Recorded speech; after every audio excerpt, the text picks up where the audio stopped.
Bahrain പ്രവാസികളെ അഭിസംബോധന ചെയ്ത് മുഖ്യമന്ത്രി സംസാരിക്കുകയുണ്ടായി. മുഖ്യമന്ത്രിയുടെ വാക്കുകൾ. 2017 ഫെബ്രുവരി 9 ഇവിടെ വന്ന കാര്യം അന്ന് ഒരു രാജകുടുംബത്തിന്റെ ക്ഷണമനുസരിച്ചാണ് കേരളത്തിലെ മുഖ്യമന്ത്രി എന്ന നിലയിൽ ഞാനിവിടെ വന്നത്.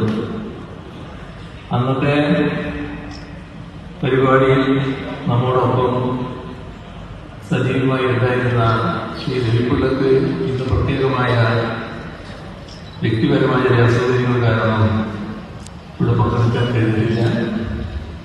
പക്ഷെ അദ്ദേഹം അറിയിച്ചത് ഇന്ന് ഈ പരിപാടിയോടൊപ്പം അദ്ദേഹത്തിന്റെ മനസ്സിൽ അബുദാബിയിൽ പരിപാടിയാകുമ്പോഴേക്ക് ഞാനവിടെ എത്തും എന്നും അദ്ദേഹം അറിയിക്കുകയും. പരിപാടിയുടെ പ്രത്യേകത ഈ ഹാളിൽ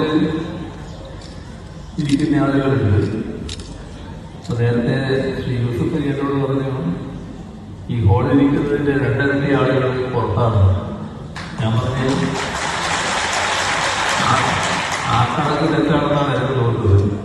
2 അല്ല, അതിനേക്കാൾ കൂടുതലാണ് പുറത്തിരിക്കുന്നത്. അങ്ങനെയൊരു പരിപാടിയാണ് നിങ്ങളിവിടെ സംഘടിപ്പിച്ചിരിക്കുന്നത്. ഇത്തരമൊരു പരിപാടി സംഘടിപ്പിക്കുന്നതിനും അതിനിടയ്ക്ക് നിങ്ങളിൽ ചേർത്ത് കാണിക്കുന്ന കുസൃതികളും എന്തെങ്കിലും അതെല്ലാം ഒരു ഉത്തരവാദിത്വത്തോടെ അംഗീകരിച്ചിരുന്ന ബഹ്റൈൻ ഭരണകൂടത്തോടും ഈ ഘട്ടത്തിൽ നന്ദി രേഖപ്പെടുത്താൻ